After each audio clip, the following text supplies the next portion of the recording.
Listo, bien. Entonces vamos a dar inicio con ese método científico. Esa va a ser la primera definición que vamos a ver el día de hoy, el método científico. Y vamos a ver cómo Fisher tomó el método científico para plantear su paradigma del diseño de experimentos. Entonces, vamos a dar inicio con el método científico. ¿Sí? Hay algunas cosas en las diapositivas, si de pronto les gusta verlo en las diapositivas. A mí me gusta mucho más escribir. En las diapositivas me rinde un montón, pero así escribiéndolo me entienden más. En las diapositivas a mí me rinde mucho y acabo en un momentico y yo pregunto y no se entendió lo mismo. Entonces vamos así, a lo clásico. Bueno, entonces, ¿cómo empieza el método científico? El método científico va a dar inicio con la observación. ¿Listo? Él va a dar inicio con la observación. Observo el panorama, ¿sí? Observo el panorama, observo el problema, ¿sí? Observo la situación a estudiar. Y con esa observación yo me planteo hipótesis o me planteo preguntas que se traducen en hipótesis. Primero me planteo preguntas. ¿Sí? Eso es lo segundo que uno hace en una investigación. Entonces, primero llegó el problema. Como los bogotanos decimos, llegó el chicharrón. Bueno, y ese problema yo lo observo, yo observo el panorama y de ese problema vienen unas preguntas. ¿Sí? Vienen unas preguntas. Entonces, acá vienen unas preguntas. Esas preguntas por sí solas, nos dan un panorama de lo que queremos probar, pero exactamente lo que queremos probar lo tenemos que pasar a un lenguaje estadístico. Y ese paso del lenguaje estadístico se llama el plantear las hipótesis. Es bien diferente una pregunta a una hipótesis. ¿Por qué? Porque la pregunta puede darse en general, en todo el contexto, mientras que las hipótesis siempre se dan sobre los parámetros. ¿Qué es un parámetro? Miren, un parámetro es una característica de la población. Por ejemplo, usted las preguntas dice, ¿será que afecta el tiempo a la dureza del material? Entonces, esa dependencia del tiempo y de la dureza del material, eso es una pregunta. Sin embargo, como hipótesis, toca darla en términos de los parámetros. Y eso vamos a verlo con mucha calma en este cursito. Entonces, vamos a plantear hipótesis. ¿Ya? ¿Quién ayuda a construir esa hipótesis? La parte estadística. ¿Ya?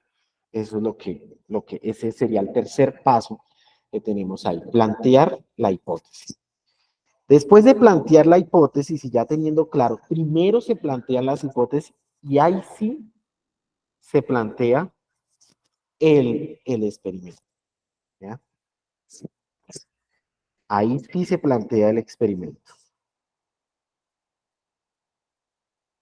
¿Ya? Es después de plantear las hipótesis que ya digo, bueno, ¿cómo voy a demostrar esa hipótesis? Entonces tengo que diseñar un experimento, ¿sí? Para que yo pueda validar esas hipótesis que surgieron sobre las preguntas. Acá entra también la parte estadística y pues en este caso entra la metodología de Fisher. ¿Bien? Bueno, después de plantear el experimento asociado, se basa con un modelo estadístico y el modelo estadístico, acaba un modelo estadístico. Después de tener ese modelo estadístico, saco una conclusión. Saco las conclusiones. Esas conclusiones pueden o no ser bonitas, aunque todas son bonitas. Pero, por ejemplo, si usted dijo en la hipótesis, depende del tiempo, y en el experimento resultó que para todos los tiempos para la variable respuesta es la misma, entonces no depende de los tiempos. Pero eso es ciencia. Y acá viene lo bonito. Después de la conclusión no todo termina y pasa mucho en los artículos, ¿no? El científico plantea una hipótesis, la hipótesis no es verdadera, pero entonces ya descubre un camino a no seguir. Por ese camino uno no se va. Descubre un camino que no funciona. Y entonces viene lo más bonito y es lo que nos da trabajo, los resultados.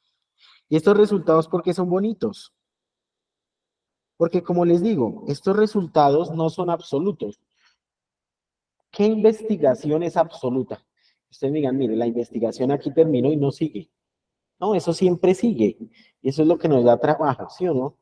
Esos resultados de otros artículos, de otras investigaciones, de otros científicos, permiten observar el panorama y otra vez sobre ese panorama plantear nuevas preguntas o nuevas preguntas que el otro científico haya planteado para trabajo futuro.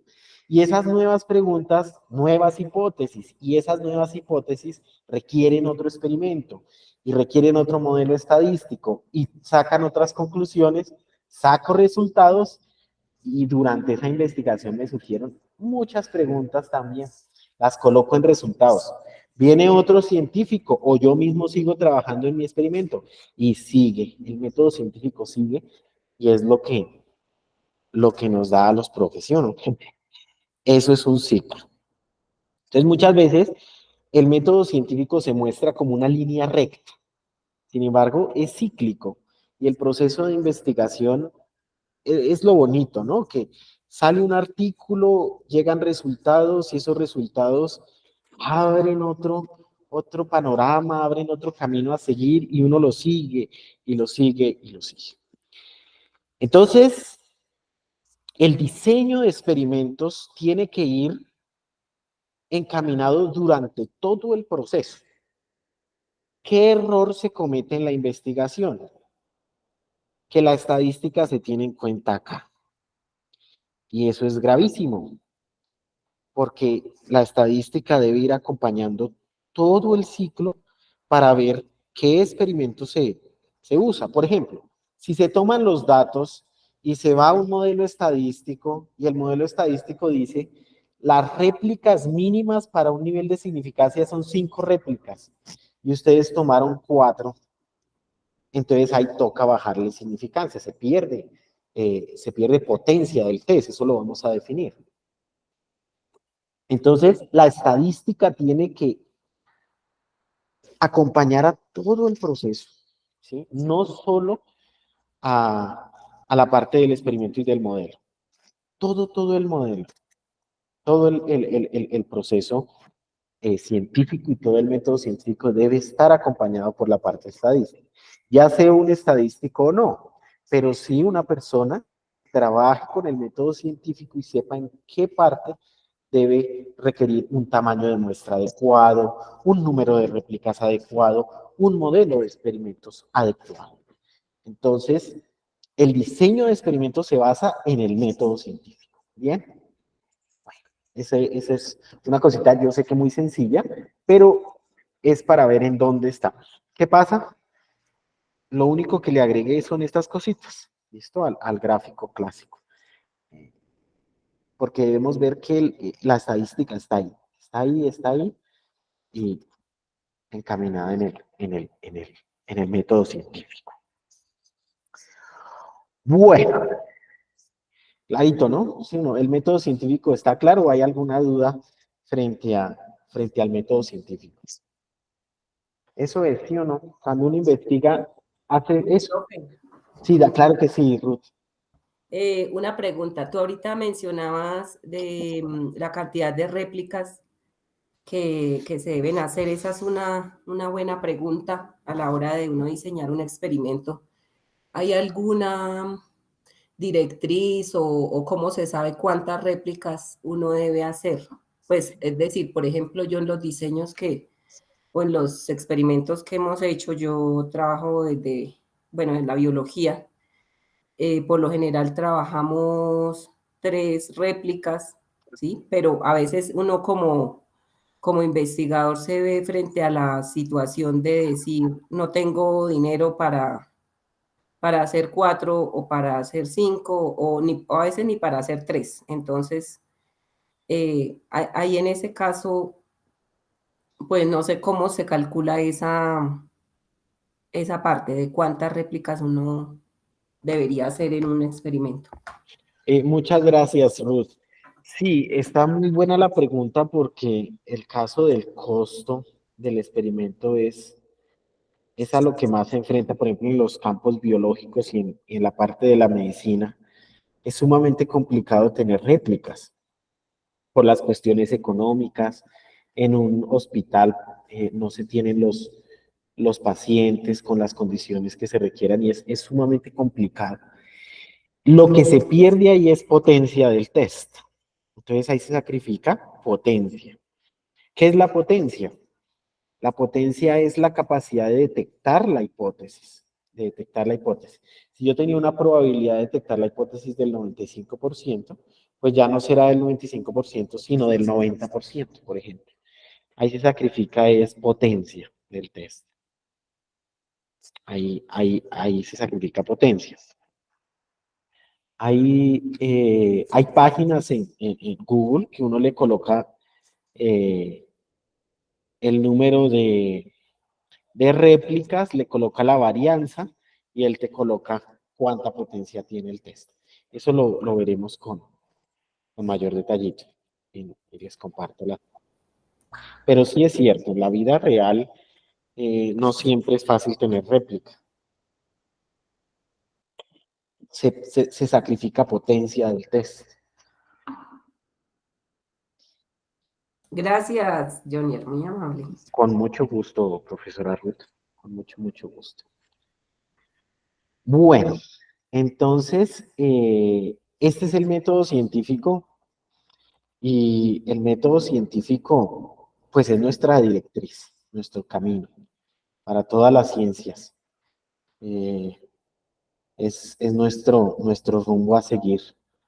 Y la estadística está transversal a esto. Entonces, pues bueno, es una oportunidad para ver cuán importante es la estadística y cuán transversal es.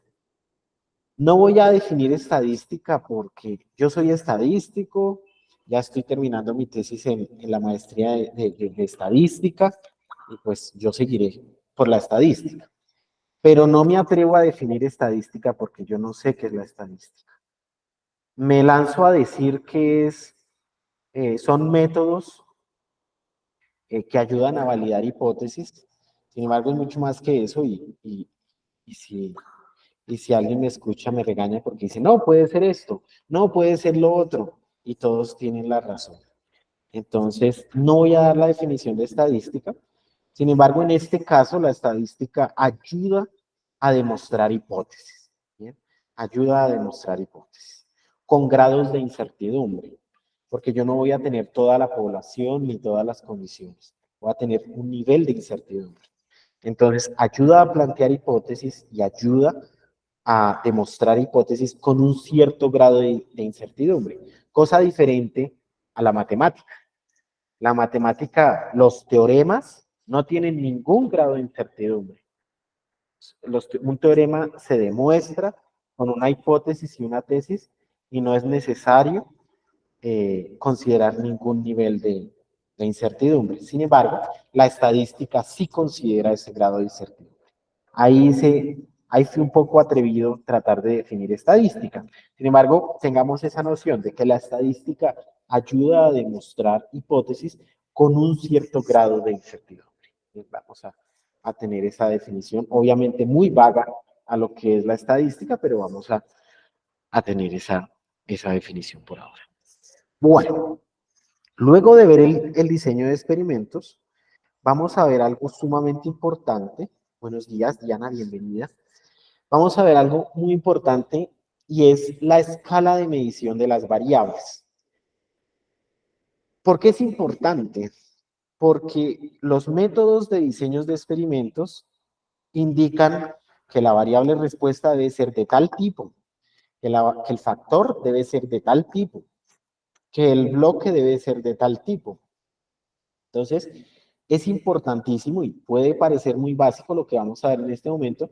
Sin embargo, es necesario entender qué tipo de variables yo tengo para poder escoger el modelo de diseño de experimentos. El diseño de experimentos es cómo yo organizo el panorama para poder demostrar la hipótesis. Sin embargo, los modelos es como yo valido sobre ese experimento. Entonces, ¿el experimento qué es? Ah, bueno, yo divido estas plántulas por parcelas y cada parcela le aplico un tratamiento diferente. Dichas parcelas son idénticas en sus condiciones y voy a ver, por ejemplo, el crecimiento de la planta. Ese es el diseño de experimento. Luego sigue el modelo asociado al diseño de experimento, que ahora sí es ANOVA una vía, ANOVA dos vías, bloques completamente aleatorios, etcétera. Y los que hay, que son muchísimos. Pero entonces, eso sí tenemos que tenerlo claro. El experimento es cómo yo planteo y organizo la situación para poder validar la hipótesis. Bueno, luego vamos a ver la escala de medición de las variables.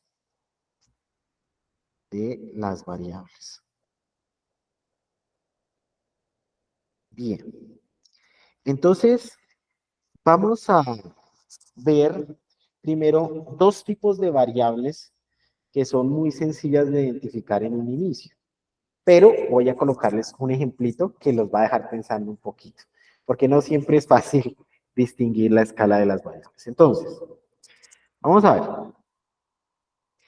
La primera división que se hace entre las variables es entre cualitativas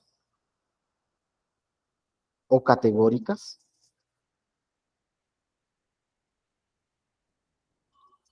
y acá cuantitativas. ¿Ya? Cualitativas, yo las puedo tener en categorías, en un grupo finito de categorías. Y cuantitativas, el número tiene sentido. Es decir, la diferencia del 1 al 2 es la misma diferencia del 2 al 3. Ese número tiene sentido. Muchas veces las cualitativas se enumeran, pero no porque sean un número tienen que ser cuantitativas. El número tiene que tener sentido como número. Si yo, por ejemplo, al estrato, vamos a dar esa discusión. El estrato, si ustedes tienen al estrato como factor, ¿es cuantitativa o cualitativa? Es una pregunta de parcial de estadística básica. El estrato, ¿es una cuantitativa o cualitativa?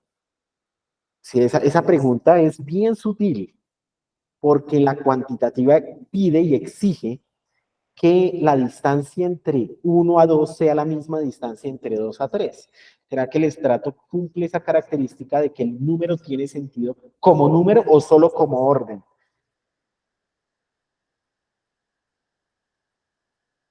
Muy bien, Erika. Muy bien, profesora Erika y profesora Nelly. Son cualitativas, pero las cualitativas se dividen en dos y el estrato hace parte de una de ellas y son las ordinales, cualitativas ordinales. Es decir, hay un orden, pero ese orden no es numérico, es decir, la distancia del estrato 1 al estrato 2 no es la misma distancia del estrato 2 al estrato 3, cosa que en una recta numérica sí debe pasar. Si fuera un número, por ejemplo, la edad es cuantitativa. ¿Por qué? Porque la distancia de la edad de 13 a 14 años es la misma distancia que tiene la edad 14 años a 15 años. Son 365 días. Mientras que la distancia del estrato 4 al estrato 5 no es la misma distancia que tiene el estrato 3 al estrato 4. No se puede colocar, no tiene sentido colocar el estrato sobre una recta numérica. Y luego siguen las nominales. Por ejemplo, el género. El género no tiene ningún orden, pero es una variable categórica. Entonces, ahí podemos, Ahí podemos ver eso. Entonces, las variables cualitativas se dividen en dos, ordinales y nominales. Hay algunos métodos que exigen que las variables sean cualitativas de tipo ordinal.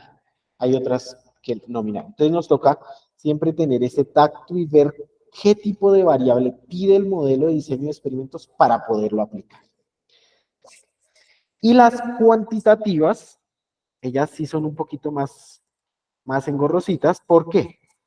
Porque hay unas que son discretas y otras que son continuas. ¿Sí? Discretas y continuas. ¿Qué diferencia tienen? Las discretas tienen un grupo numerable. Es decir, 1, 2, 3 o 1.5, 3, 4.5, 6. Voy enumerando esos valores que puede tomar la variable, mientras que las continuas no. Por ejemplo, la estatura yo no la puedo dividir así entre 1, 3 con sí, no.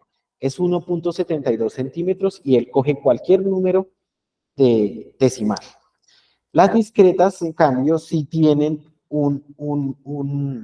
eso se denomina soporte. Soporte son, voy a definir de una vez soporte. Voy a definir primero variable y luego soporte. Variable es una característica que se puede medir. Y de eso estamos hablando, de características medibles. Y soporte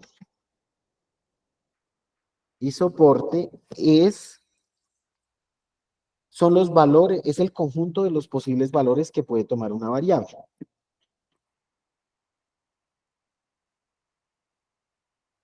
De los posibles valores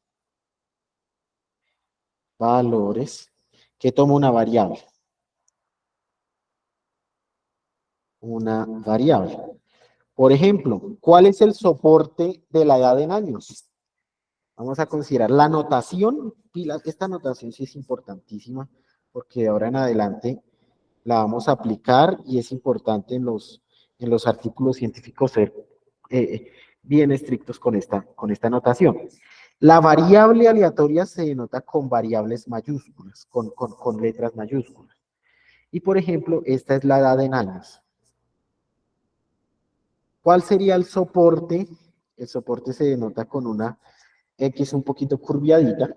¿Cuál sería el soporte de la edad?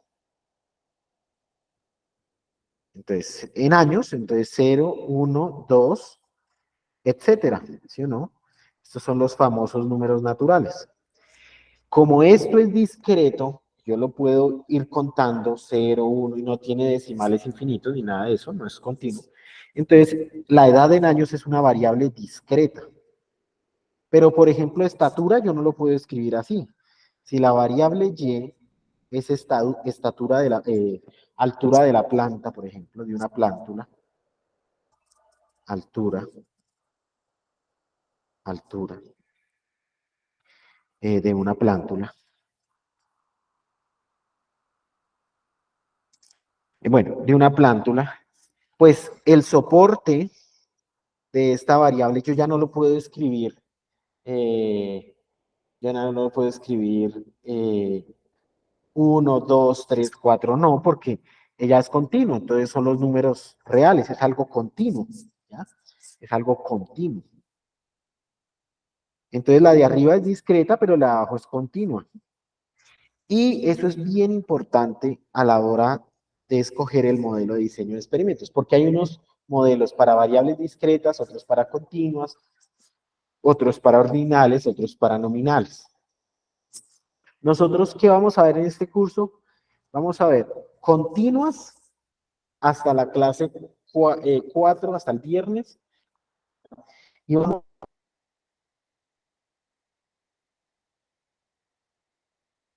a ver un poquito de cualitativas, un poquitico, el diseño más de ajuste. Eso es lo que vamos a ver. ¿Me escuchan?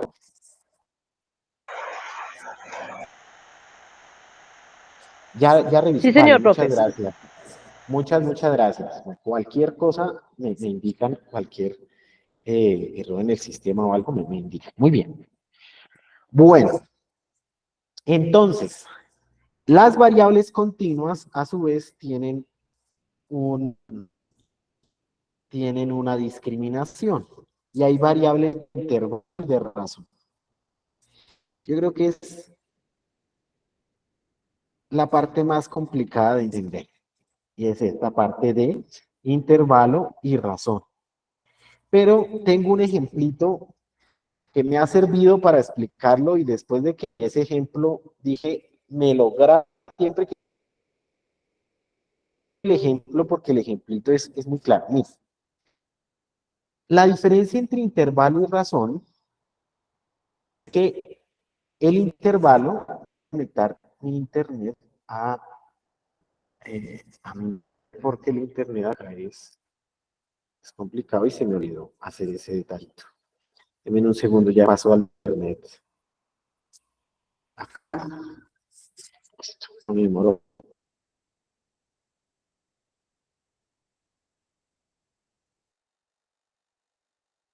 Listo. Listo, perfecto. Y ahora sí no va a fallar tanto el internet. Entonces está intervalo y razón. ¿Ya? Esas son las dos, los dos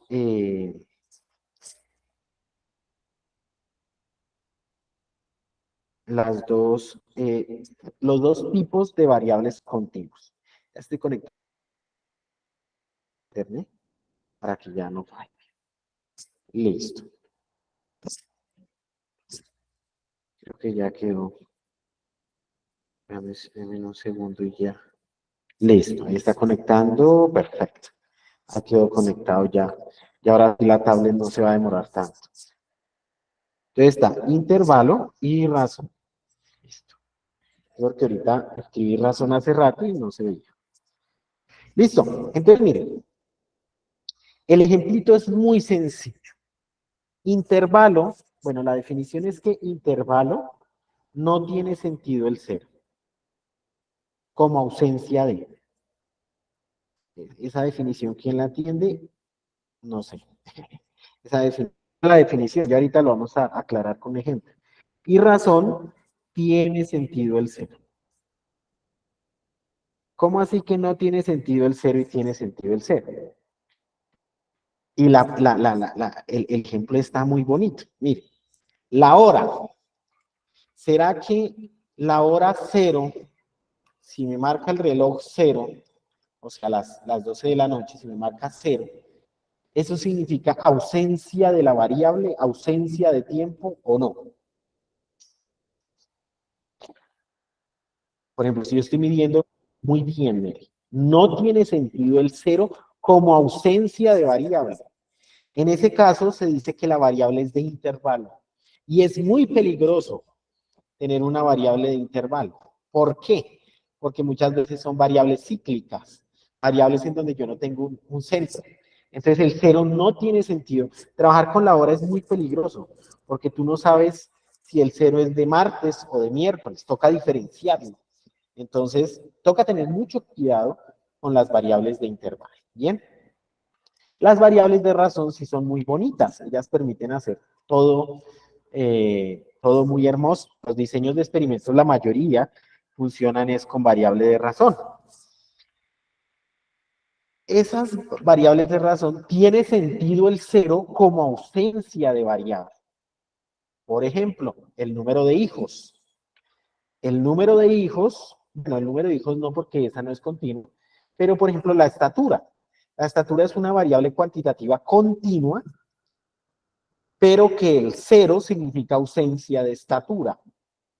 Entonces, el cero tiene sentido como ausencia de variable, mientras que en la hora no tiene sentido el cero como ausencia de variable. Me encantó el ejemplo, lo cogí el ejemplo y ya doy ese ejemplo porque es muy claro entender con la hora, porque la hora no tiene sentido el cero. O la temperatura. La temperatura por ejemplo, en grados Kelvin, el 0 tiene sentido como ausencia de, ¿sí, no? Pero, por ejemplo, en grados Fahrenheit o en grados Celsius, ahí sí no. Ahí sí la regla cambia. Entonces, por ejemplo, la temperatura en Kelvin, si usted tiene la temperatura en Kelvin perfecta, el 0 significa ausencia de. Pero si lo tiene en Celsius o en Fahrenheit, ya no. Entonces también implica, es la misma variable, la temperatura, pero note que es diferente la medida en la que se toma. Por ejemplo, Leonardo no, Miguel Ángel Flores, el profesor Miguel Ángel, está trabajando en su posgrado con la temperatura, pero no hay problema porque es un factor. El factor sí puede ser de intervalo de razón. Entonces usted las puede trabajar en las unidades que usted desee, Celsius, Fahrenheit, Kelvin. Tú estás trabajando temperatura, ¿verdad? ¿Sí es temperatura? Creo que sí. Pero como es un factor del diseño, no se me asuste. Usted la puede trabajar. Como es factor, eso lo vamos a ver, el factor de intervalo de razón. ¿Vale? Ese sí no hay problema. La variable respuesta sí, la idea es, con estos métodos clásicos sí tiene que sí o sí ser de razón. Eso es bien importante. La variable respuesta para la mayoría de métodos de diseño de experimentos tiene que ser de razón. Bueno, entonces hagamos un repasito. ¿Listo? Si notan, a veces me emociono y voy a toda. Cualquier cosa ustedes me frenan y me dicen, bueno, vamos con más suave en este tema. El método científico es nuestra base. Como científicos y en el campo investigativo, nosotros generamos conocimiento a partir del método científico. La mayoría de las ocasiones, ¿no? Hay investigaciones que no se rigen bajo el método científico y es respetable. Sin embargo, la mayoría de los científicos, de los ingenieros que generamos conocimiento, nos regimos bajo este ciclo. Uno ve, uy, este artículo está re bonito y este problema lo abrieron. Bueno, vamos a meternos con este problema y sigue el ciclo de investigación. Y uno, en los resultados, se plantea el siguiente el problema para trabajo futuro y sigue el ciclo, ¿no? Ese es nuestro trabajo. Y en nuestro trabajo, las preguntas las planteamos sobre variables, que son variables características medibles sobre unidades. Cuando nosotros planteamos esas preguntas, debemos plantear hipótesis de manera estadística, plantear un experimento y luego sobre ese experimento realizamos un modelo de diseño de experimento. Una cosa es el diseño de experimento y otra cosa es el modelo de experimento. El curso de diseño de experimentos, yo creo, intuyo que se debería llamar es modelos de diseño de experimento. ¿Sí? El diseño de experimento es lo que uno hace en el campo, que también debe ir acompañado del estadístico, porque el estadístico esos datos los va a analizar. Y si se requiere una potencia específica, si el artículo exige tanta potencia, tanta bondad, entonces, y se desea publicar ahí, entonces, ¿qué pasa? Desde el experimento tiene que acompañar, y incluso desde el planteamiento de hipótesis. Ya puede ser plantear las preguntas no es necesario, pero la estadística empieza después de plantear las preguntas, a pasar esas preguntas que tiene el científico a forma estadística y debe haber un acompañamiento estadístico. Como les digo, puede ser de una persona estadística o no, pero sí que tenga el conocimiento de esto. ¿Ya? De ahí a plantear en términos de hipótesis esto. Luego se diseña el experimento para que posterior a eso se plantee el modelo de diseño de experimentos y se puedan llegar a conclusiones bajo ese. ¿No se escucha? ¿Ahí se escucha o no? ¿Aló? ¿Sí? Bueno. Sí se escucha. Listo, perfecto. Ya cambié el internet porque el internet acá a veces falla. Ya cambié el internet, ya creo que es más consistente el audio. Listo. Pero entonces necesitamos ver, algunos modelos son restrictivos con respecto al tipo de variable que yo tenga. Entonces requerimos ver la escala de las variables. Hay cualitativas, hay cuantitativas, De esas cualitativas hay ordinales y nominales. De esas cuantitativas hay discretas y continuas, y de esas continuas, sí, no por ser continua ya puedo empezar a hacer un método, no. Hay unos métodos que son bien estrictos y dicen, oiga, en una regresión, usted tiene que usar variable razón, no puede usar variable intervalo. ¿Sí? Porque no es lo mismo hablar del cero, por ejemplo, de hoy que el cero de mañana. ¿Sí? Entonces no tiene sentido tomar la misma referencia del cero de la hora de hoy y el cero de la hora de mañana. Mientras que en la razón sí solo hay un cero. ¿Ya? Esa es la gran ventaja de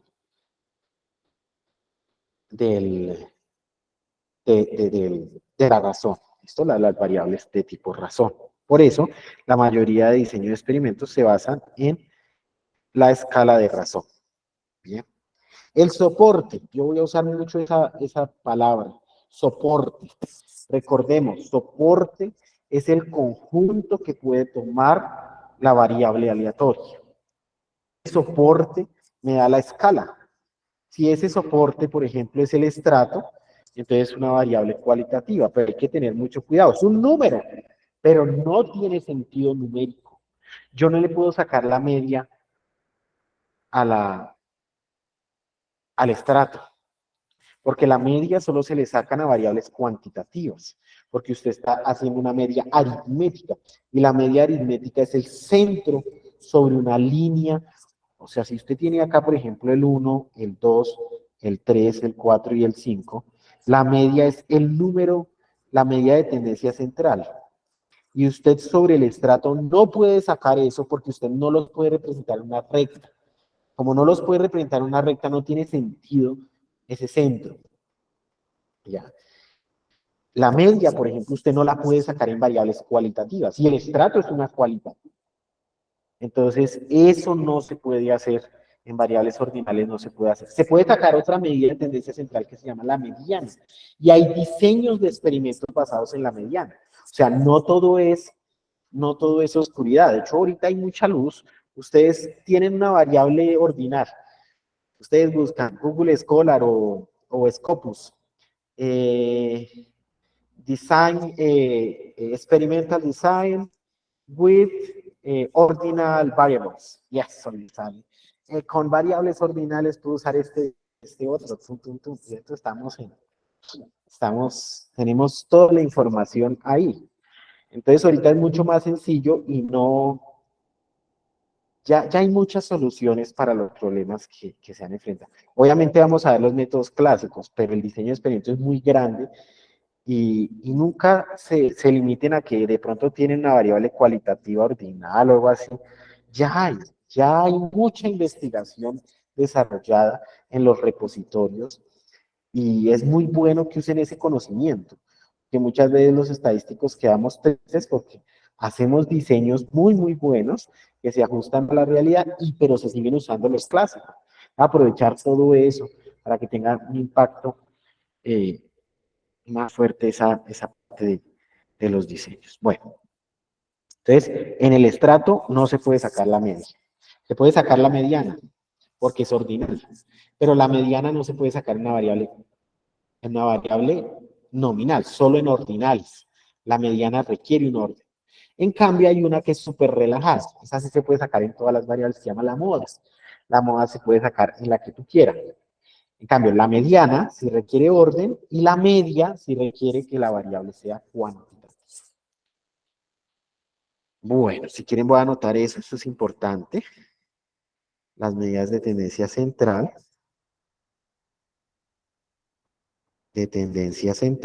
Por ejemplo, un método tan clásico como las medidas de tendencia central son estrictas y nunca se pueden sacar todas. La más estricta es la media. La media es súper estricta. La media solo se puede sacar para variables cuantitativas. La mediana para variables ordinales. Si es cuantitativa, tiene una recta, entonces tiene un orden. O sea que las cuantitativas también se le puede sacar media. Entonces, aceptan a las cuantitativas y también aceptan a las ordinales. porque en la mediana requiere un orden. Es el dato que está en la mitad, entonces requiere un orden. Y la moda es el dato más frecuente. Esta sí acepta todas, a la cuanti, a la ordinal y también a la nominal. Es la más aceptada. Sin embargo, los mejores resultados nos van a dar sobre la media. De hecho, las hipótesis que vamos a ir planteando van a ser sobre la media. Nos da mucha mejor potencia. Hay unas pruebas de diseño de experimentos que son no paramétricas. Intentaré que en la tercera clase veamos un poquito de eso. Intentaré, ya es lo posible. Y vamos a ver que pierden potencia. Y incluso hay diseños de experimentos sobre la moda, pero pierden mucha potencia. O sea, entre menos requisitos cumplas, menos potencia va a tener el diseño. Eso siempre es un gana-pierde. Gano este requisito, pero pierdo este otro. Es un gana-pierde y hay que buscar ahí. Hay que tener un cuidado. Sacrifico una variable cuantitativa y me quedo con ordinal, pero pierdo. Esto solo en la variable respuesta, ¿vale? En los factores no va a haber ningún problema. Esto ya vamos a ver qué es un factor, qué es una variable respuesta. ¿Listo? Bueno, listo. Entonces, ahí vimos lo que es la parte de variable. Hemos visto dos cositas. El método científico y lo que es una variable, ¿vale? Son definiciones muy sencillas, pero hay que tenerlas sumamente claras, cada una de las definiciones. Y ahora sí, vamos a ver el método fischeriano. ¿Listo? Vamos a ver la estadística fischeriana en qué se basa. Entonces, vamos a ver las definiciones del diseño de experimentos. ¿No? Eso lo vamos a empezar en este momento. Entonces, estas definiciones las dio Fisher en 1926, más o menos, en su libro de Design of Experiments. 1926 a 1935 se formaliza esta metodología. ¿Él en qué estaba trabajando? En problemas agrícolas. Van a ver muchos ejemplos de problemas agrícolas y el experimento, el diseño de experimento, pues nace ahí. Sí, les cuento una cosa bien interesante. Fisher tenía muchas herramientas matemáticas. Sin embargo, él se fue allá al campo a ver cómo podía pues, impactar. Él es estadístico y él fue estadístico y fue biólogo. Y se fue allá y empezó a aplicar y a formalizar la estadística clásica. No solo le debemos los diseños de experimentos, la estadística clásica que se enseña en un curso básico de estadística, todo eso se le debemos a Fisher. ¿Sí? Fisher, todo eso se le debemos a Fisher. La distribución F, la distribución chi cuadrado, todo eso se lo debemos a Fisher. El método clásico de la estadística, que no es el único, de hecho es el más reciente. Les voy a contar algo muy interesante. La estadística bayesiana, que ahorita está en auge, y que ahorita los diseños bayesianos y todo eso está en auge, es mucho más antigua que Fisher. Sin embargo, no se tenían los recursos computacionales para entender la metodología de Bayes. Pero Bayes es mucho más, o sea, la metodología bayesiana es mucho más antigua. Sí, la metodología de Bayes es mucho más antigua, es más o menos del siglo XVIII, 1700. También esta es del siglo XX. Esta es relativamente nueva, no tiene ni 100 años. ¿Sí? Y es lo que se enseña es lo clásico, pero lo bayesiano es mucho más fuerte, que ojalá en un futuro, pues, la academia permita de ese espacio para que se incluyan muchos métodos bayesianos, que ya está, y que ya mucha investigación hay, ya se está aplicando mucho los métodos bayesianos. Pero bueno, vamos a ver lo clásico, como les digo, esta es una introducción, sino que si les interesa y dicen, oiga, hagamos un modelo bayesiano, pues muy bueno porque es algo novedoso. En muchas de las áreas que ustedes trabajan, tal vez los diseños de experimentos bayesianos no se han usado y pues serían de alto impacto el uso, empezar ese uso de esos diseños. Entonces vamos a ver el paradigma de Fisher. Estoy hablando de principios del siglo XX, no, eso no lleva ni 100 años, pero hasta el día de hoy se sigue enseñando, porque pues es bonito, él lo pensó muy bien y tiene una estructura muy bonita. Vamos a ver cómo es el diseño de experimentos basado por Fisher, y vamos a ver que es muy bonita y tiene una estructura bien bonita. Entonces, vamos a ver los principios de Fisher, los 5 principios de Fisher, importantísimos a la hora de hacer diseños de experimentos. Y estamos hablando de una persona bióloga y estadística, o sea, es una persona que no solo tocó la estadística, que es netamente matemática, sino que también biología. ¿Listo? Estoy hablando de principios del siglo XX. Bueno, el primer principio del diseño de experimentos y lo que nos va a permitir el diseño de experimentos es la comparación. Eso es lo que nos va a permitir el diseño de experimentos. Por ejemplo, si yo tengo tres pastillas y quiero ver cuál dura menos tiempo en quitar un dolor de cabeza, yo quiero comparar el efecto que tiene la pastilla en el tiempo, en el tiempo,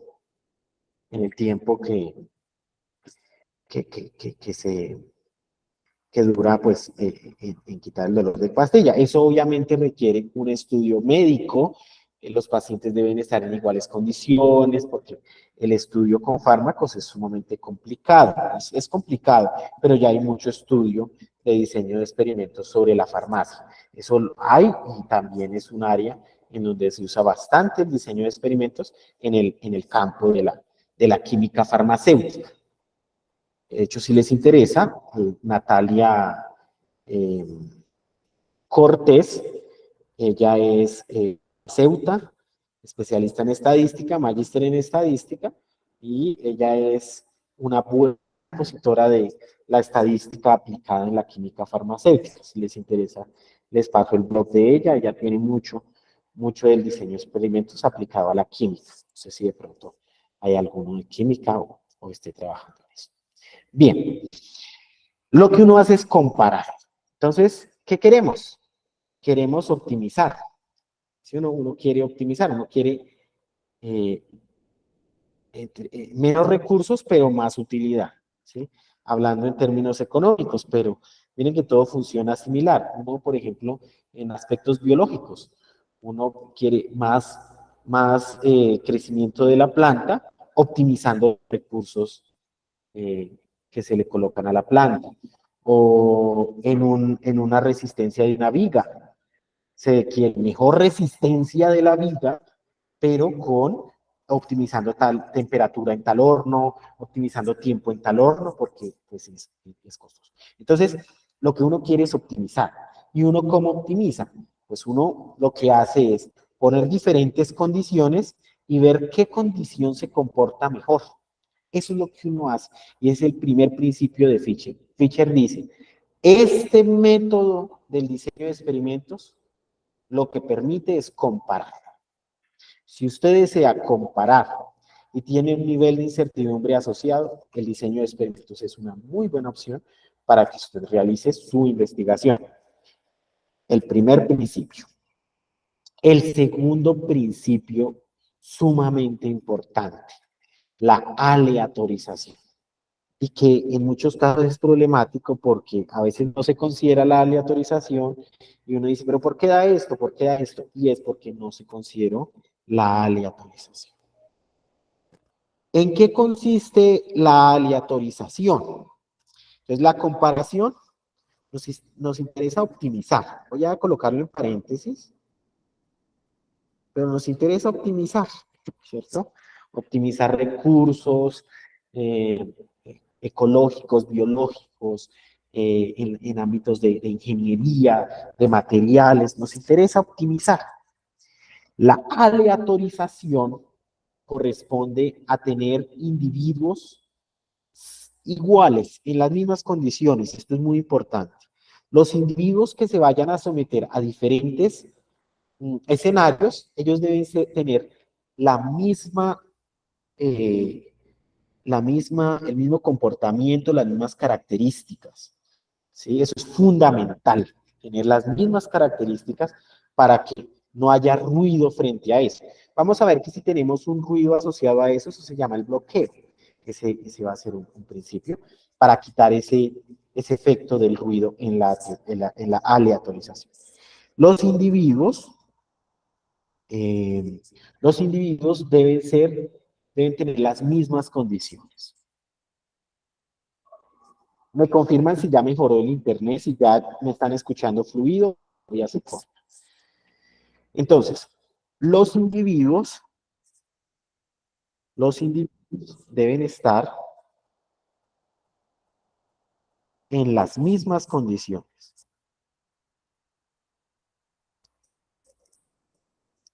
¿Saben en dónde es complicado tener individuos en las mismas condiciones? Y son las consultorías que más cuestan.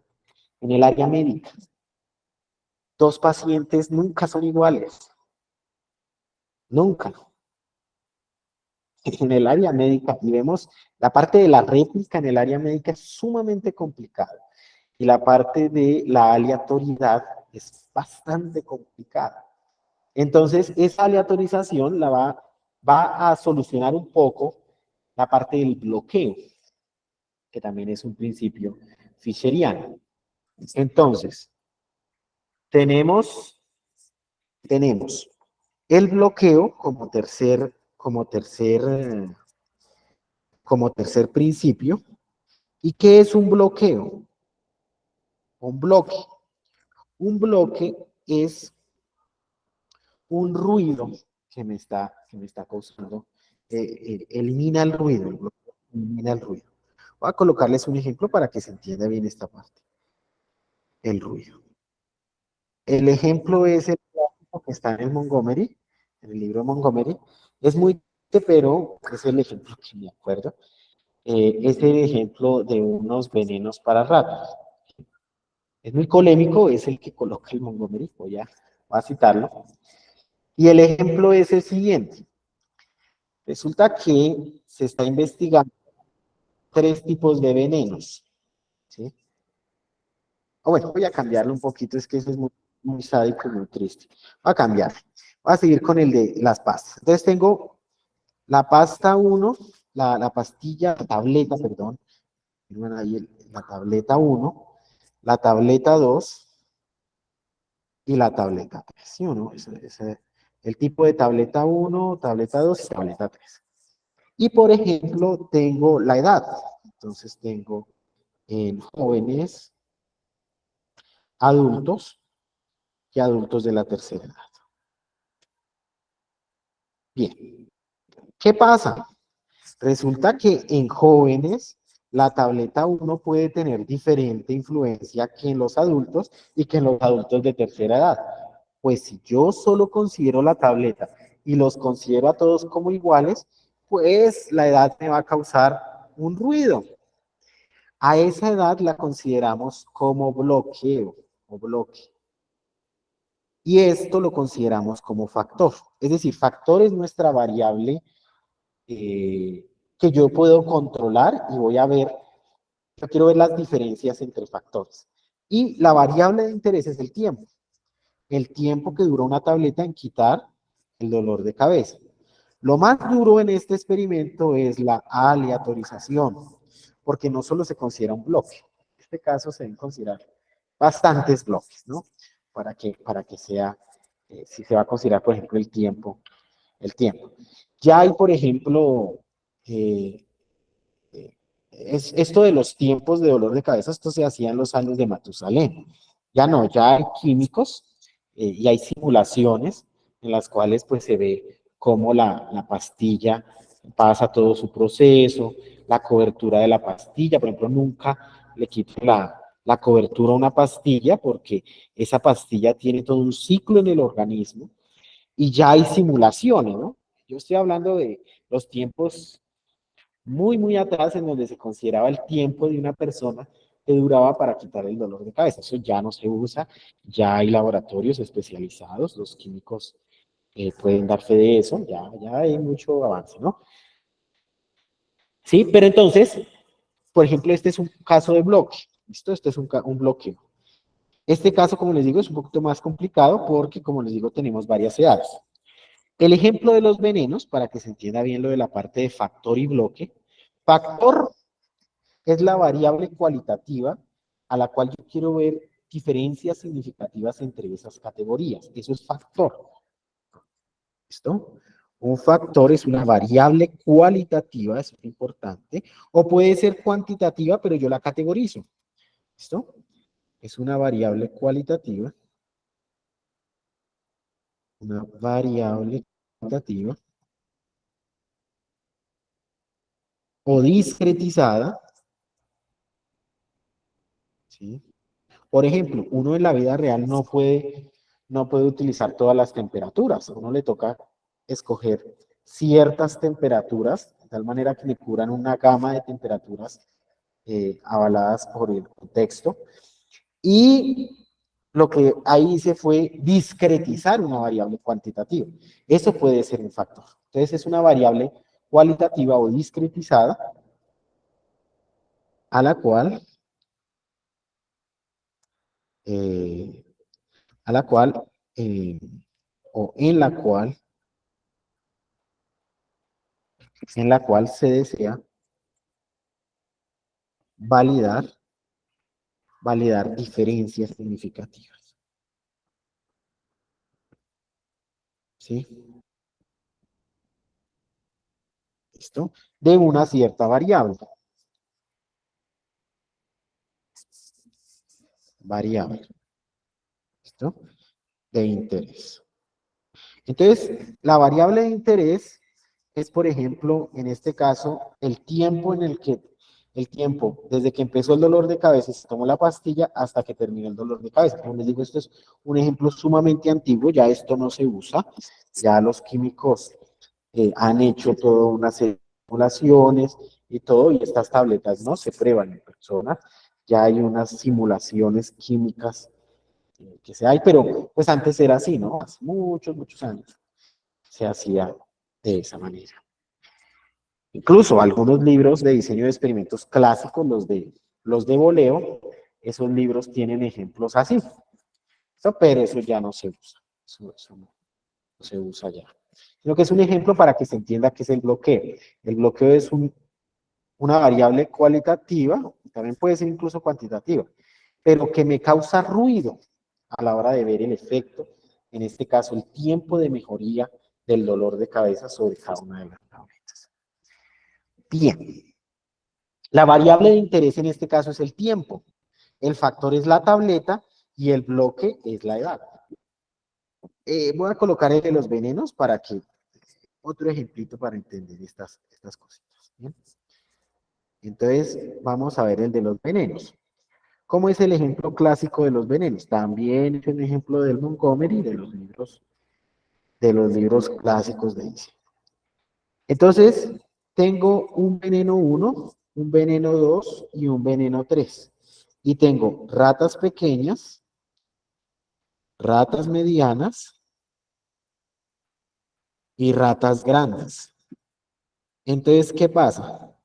Yo quiero ver el tiempo que transcurre entre ingerir el veneno y que fallezca la rata. Sé que es muy, muy triste el ejemplo, lo siento, si pronto quiero susceptibilidades, es un ejemplo de Montgomery que pues me acuerdo, y es un segundo ejemplo que coloco para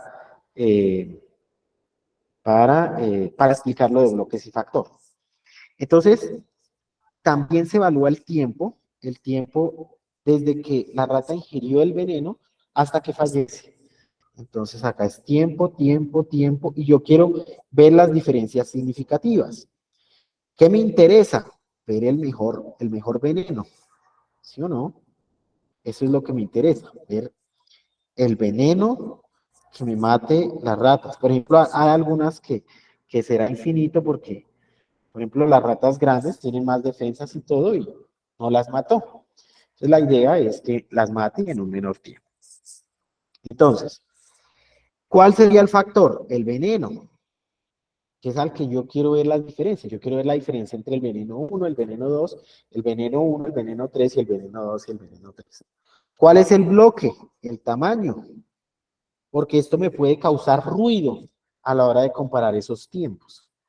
¿Y cuál es la variable de interés? El tiempo. ¿Listo? Entonces vamos a estar hablando en esos tres términos.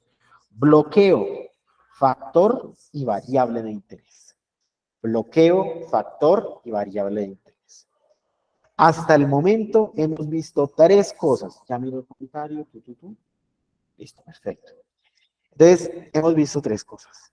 Método científico, nuestro pan de cada día nos da de comer. ¿Sí o no? A los profesores, eso es lo que hacemos cada día. Bueno, bien, método científico. Variables. Las variables, ¿cierto? Son características medibles sobre individuos, ¿sí? Y las variables son las que, en las cuales se,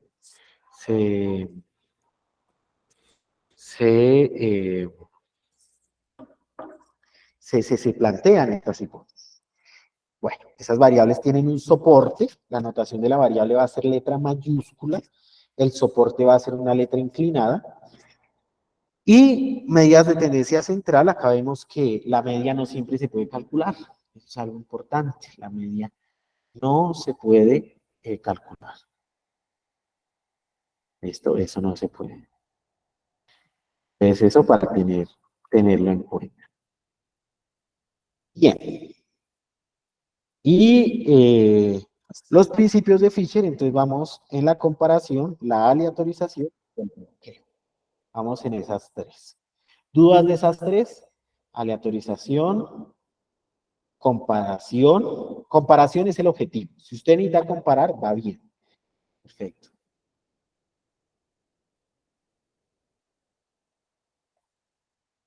Bueno, parametrizada. Bueno, ¿a qué te refieres? Ahorita más adelante vamos a ver parámetros.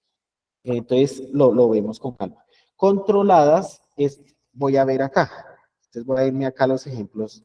Yo acá controlo la tableta que le voy a dar.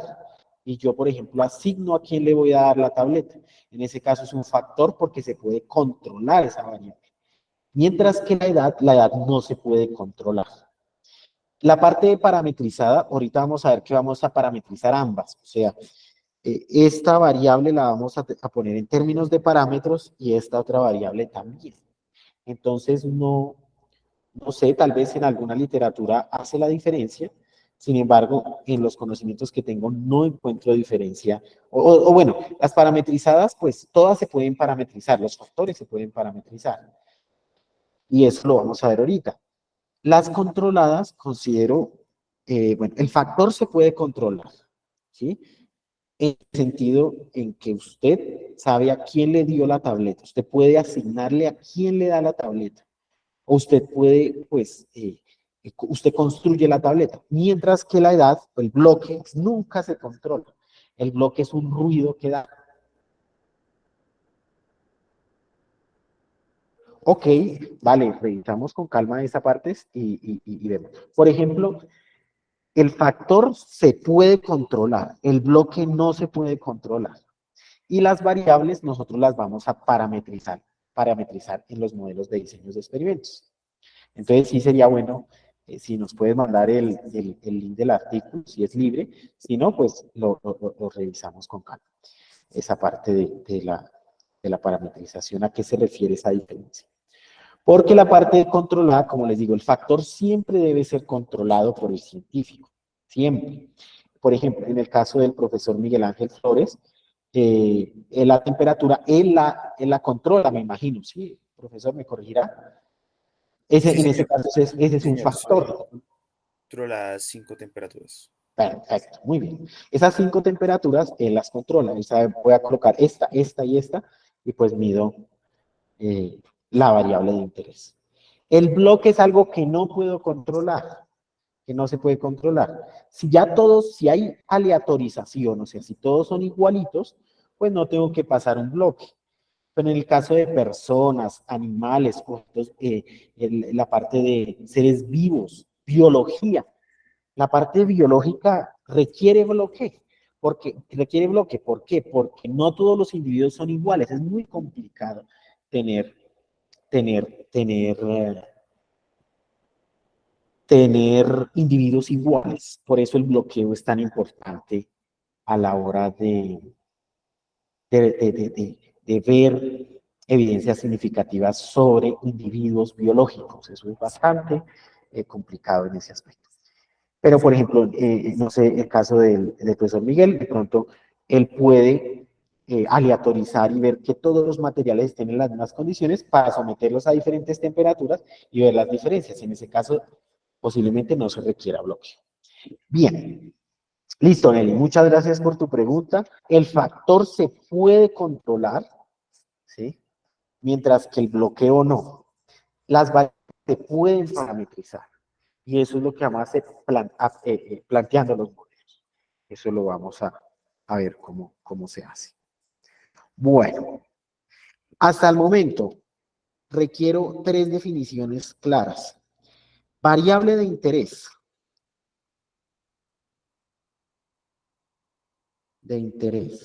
¿Ya?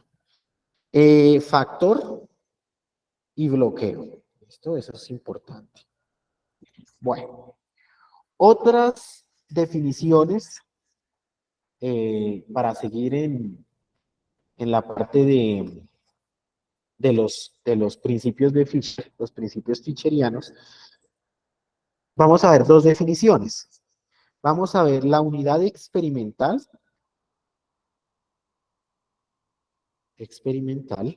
y la unidad observacional.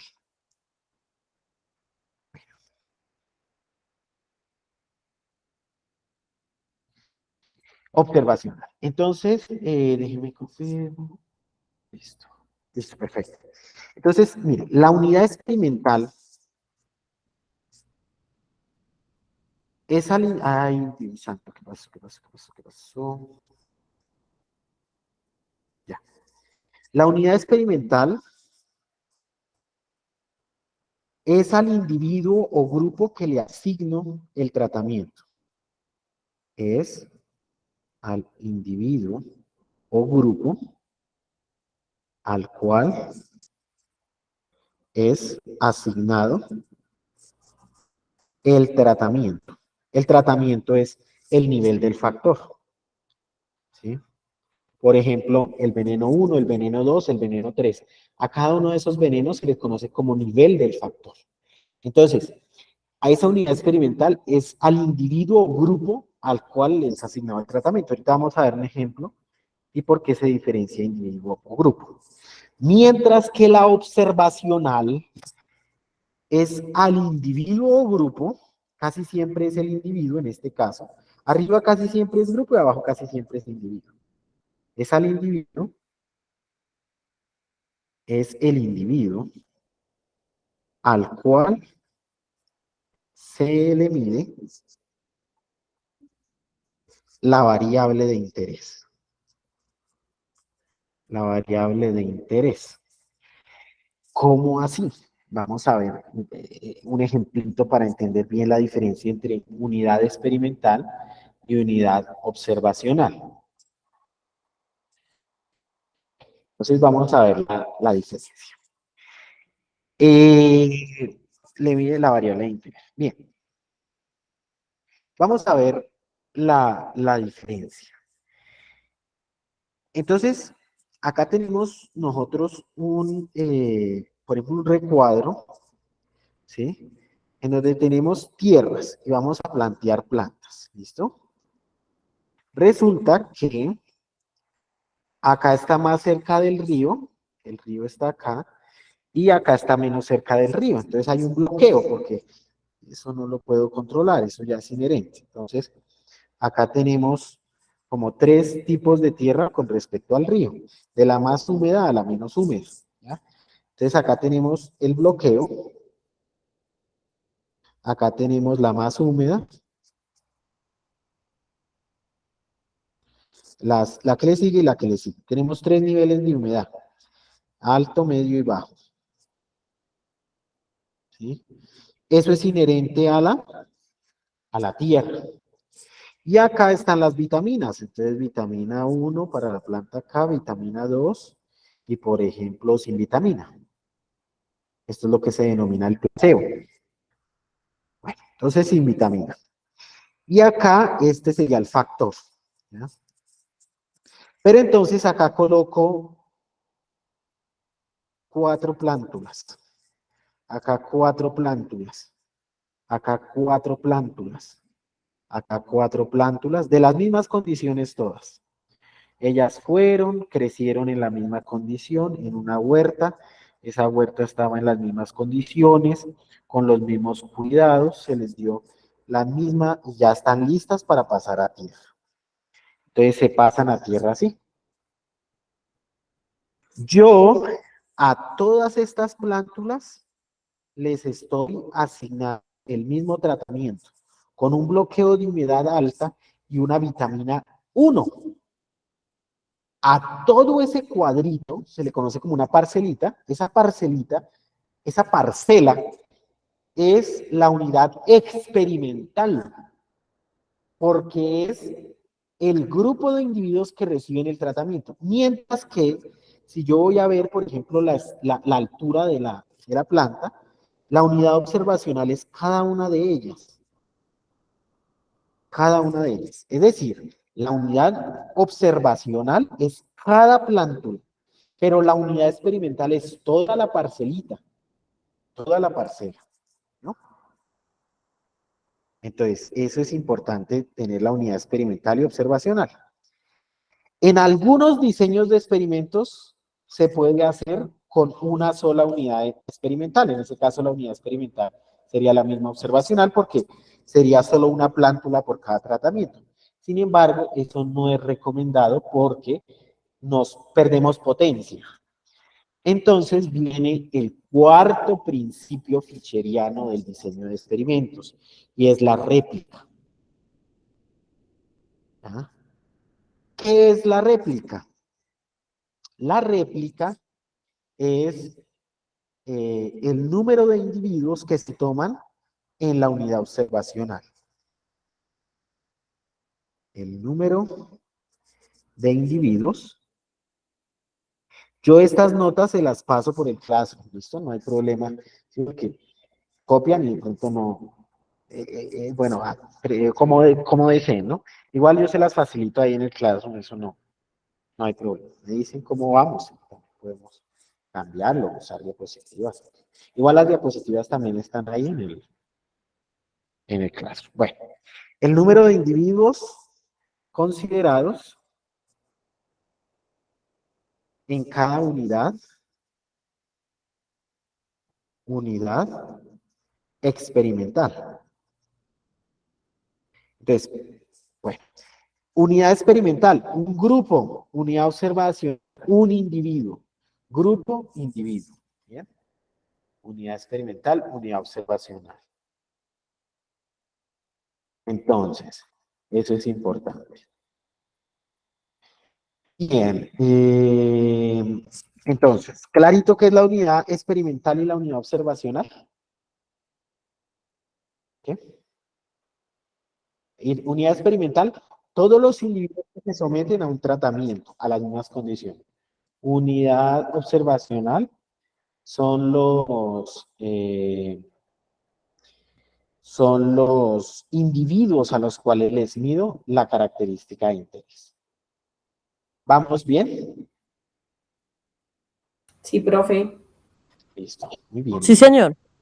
Listo, cualquier cosita me indican y lo repetimos. ¿Listo? Porque son bastantes definiciones, entonces cualquier cosa. Método científico, tipos de variables, esto muy importantes, notación, medidas de tendencia central, y los principios de Fisher. Comparación es el objetivo del diseño de experimentos. Aleatorización, que es la igualdad entre los individuos a los cuales se les va a asignar un tratamiento. Bloqueo, elimina ese ruido. Factor, variable cualitativa, sobre el cual yo quiero evaluar diferencias significativas de la variable de interés. Entonces tenemos esas tres definiciones: variable de interés, factor y bloqueo. Vienen otras definiciones, dos definiciones importantísimas: unidad experimental y unidad observacional. Fundamental, porque sobre la unidad experimental es donde se hacen las réplicas. ¿Listo? Y cada una de esas réplicas es una unidad observacional. ¿Listo? Bueno. Entonces,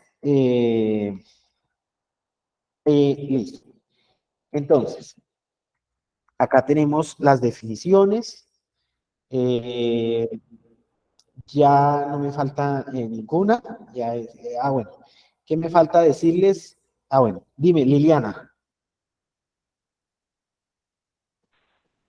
Sí, buenos días, profe. Un favor. Lo que pasa es que también hay un concepto que se llama la pseudoreplicación. Y pues yo quería preguntar porque en ambiental tenemos algunos estudios en cuerpos de agua y lo que nos interesa es pues que los datos que tengamos tengan pues una representación estadística, pero quisiéramos saber cómo aplicar las réplicas en cuerpos de agua, por ejemplo, llamémoslos lagunas o humedales. Bueno, muchas gracias, profesora Liliana. No conocía la pseudoreplicación, es la primera vez que lo oigo. Sin embargo, estoy acá abriendo en Google un poco para conocer en qué consiste la pseudoreplicación.